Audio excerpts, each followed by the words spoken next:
Do you often hear sayings or posts like 10 things to do before 25?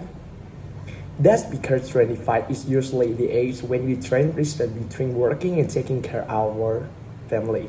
That's also when we have quite a bit experience in life. But for me, it's not necessary to be close to 25 to think about doing this or that. It's never too early or too late to explore future opportunities and learn from a past experience. I want to share 10 things I learned in 2024. They help me gain more valuable lessons and develop further in the future.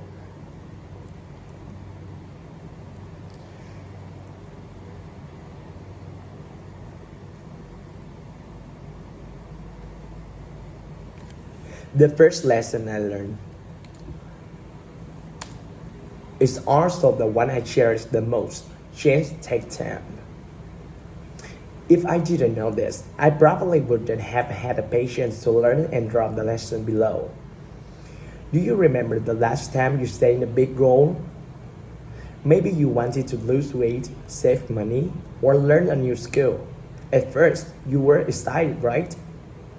But after a few weeks, maybe you didn't see results and you felt like giving up. I've been there too, we all have. Let me tell you about my cousin Mike. He always wanted to play the guitar. Last year, he bought a shiny new guitar and started learning online. But after 2 weeks, he stopped. I'm just not good at it, he told me. I asked him, Mike, how long do you practice every day? He replied, maybe 10 minutes. That's when I explained something important. Change takes time. A research at University College London discovers it takes an average of 66 days to form a habit. That's more than 2 months of consistent effort. So I challenged Mike to practice for just 15 minutes a day, every day. At first, it was hard, but over time, it became easier. By the end of the year, he could play his favorite song. This year, let's remind ourselves that success doesn't happen overnight.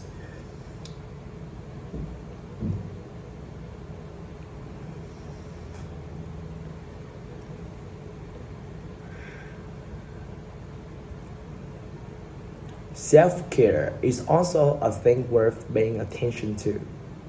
Have you ever felt like you're carrying the weight of the world on your shoulders?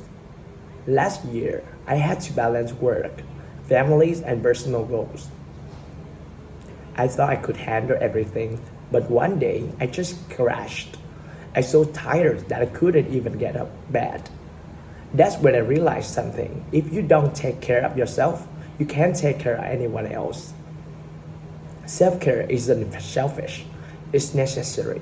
For me, self-care starts small. I began with a simple habit, drinking a glass of water every morning. Then I added 10 minutes work after lunch. Over time, this little bit habit turned into the routine.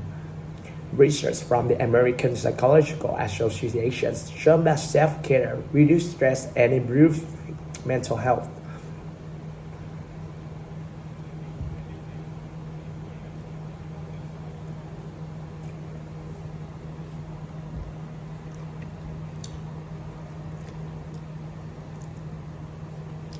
What does self-care look like for you? In 2025, let's make self-care a priority. Because when you are the best, you can give your best to others. When I think about this past year, the first things I come to mind are not my successes, but my failures. They taught me lessons that I won't forget, no matter how much time passes. In March, I decided to enter the creative design competition. I spent hours working on my projects, doing research, and giving it my best. But when the results came out, my name wasn't on the winner's list. I felt so sad, and even wondered if I stopped trying altogether. Then I remembered something I read once. Failure is just a chance to start again, but smarter this time. Instead of letting failure stop me, I decided to learn from it.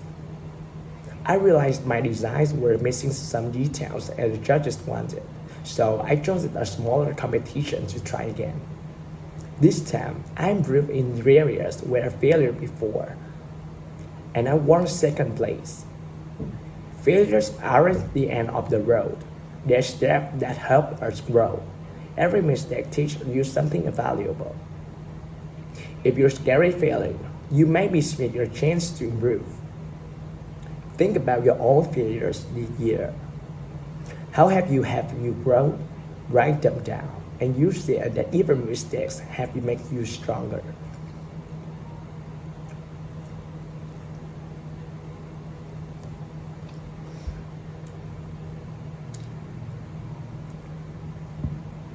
Next is about power of saying no. There was a time I said yes to almost everything. Friends asked for help, coworkers gave me extra tasks, and I always agreed. I thought saying yes made me a kinder, dependent person. But over time, I feel tired, stressed, and even upset. One day, I read something that really made me think. When you say yes to one thing, you are saying to no something else. That's when I realized I was saying no to myself. No to my free time, my energies, my own goals. I learned a polite way to say no, like, I wish I could help, but I have too much on my plate right now. Or, I can't take it on right now, but I appreciate you asking me. To my surprise, people didn't react badly. They understood. And some even respected me more for being honest. For the first time, I felt in control of my time and energy.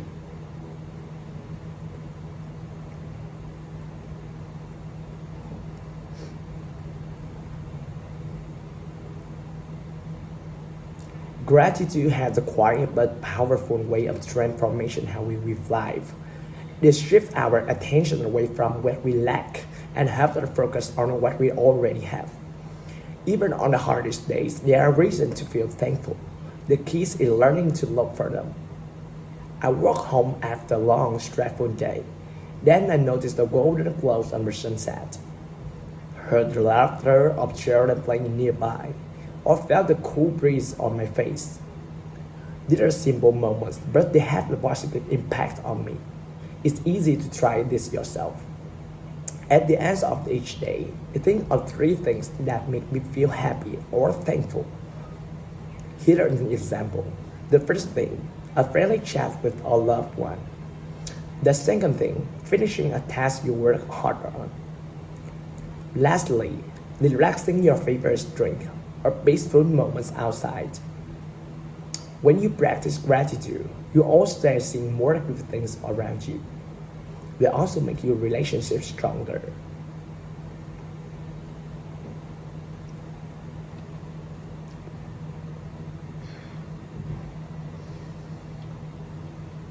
In 2024, I learned a big lesson. People matter more than things. During the tough times, my friends and family were there for me. They listened, support me, and remind me that I wasn't alone. Even simple "How are you?" or a quick phone call make a big difference. Take a moment to think about someone important to you. Have you spoken to them recently? If not, reach out today. It could be a family member, a childhood friend, or even a neighbor. A simple conversation can brighten both your day and theirs. When we feel connected to others, we also feel less alone. Remember, relationships take effort. But every small action, whether it is a text, a call, or just listening, makes your connection stronger and more meaningful.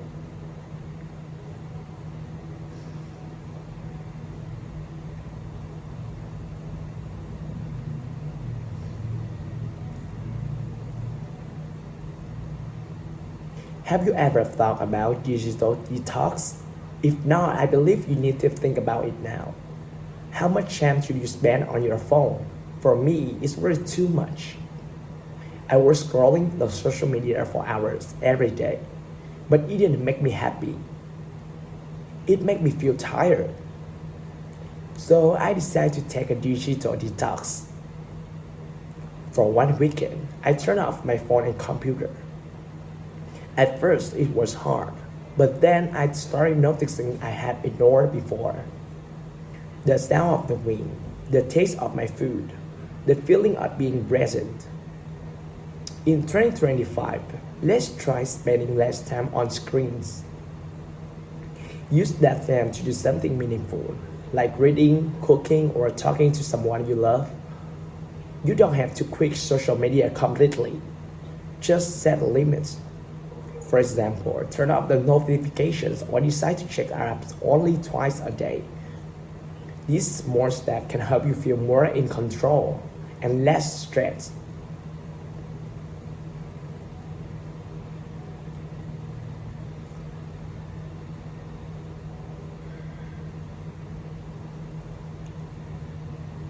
You know, personal growth is extremely important for each of us.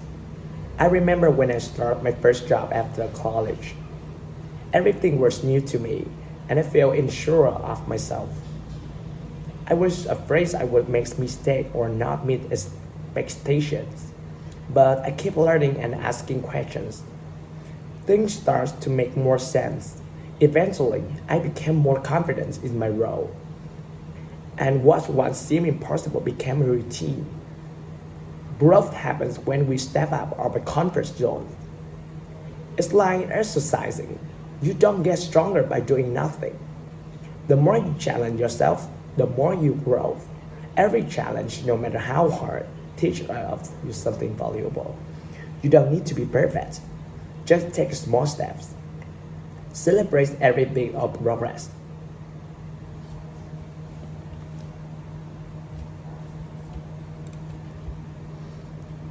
And keep moving forward.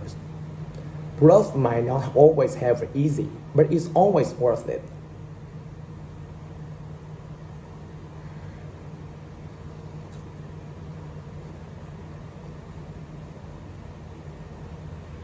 Big goals can seem really overwhelming. But I learned that breaking down into the steps makes this easier to handle. I remember when I started to read 300-page book. At first, I felt like a huge task. But I started reading just 10 pages a day. But at the end of the month, I finished the entire book. It wasn't about reading its own as one. It was about making a little progress every day. I applied this lesson to other areas too, like exercising. When I first started working out, I could barely last 10 minutes on the treadmill. But I kept going, adding a little more time each week. Now I can turn to 30 minutes without feeling exhausted. Now when I achieve something small, I celebrate it because those little victories keep me motivated.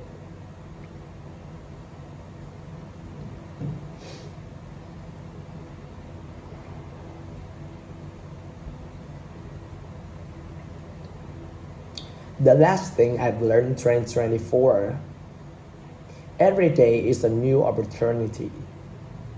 I used to think that every day had to be perfect, but I realized that every day is the chance to do something new. One day, I decided to try cooking a new recipe. It was perfect, but I was so proud of myself for trying. The next day, I wrote down my goals for the week, and it's helped me feel more focused. Now every morning I remind myself today is the fresh start. It's not about making everything perfect. It's about taking small steps forward. Every new day is a chance to move closer to your goals and live with purpose. So when you wake up tomorrow, remember, today is a full possibilities. If you're chance to make progress, no matter how small it may seem, think about what you have learned now, not later. Trust me, you will find interesting and useful things that you have learned in 2024. Be grateful for the things around you and be proud of yourself for what you have and have done. I hope that in 2025 and the years to come, you will always grow and learn new things. Learning never stops. and neither will you.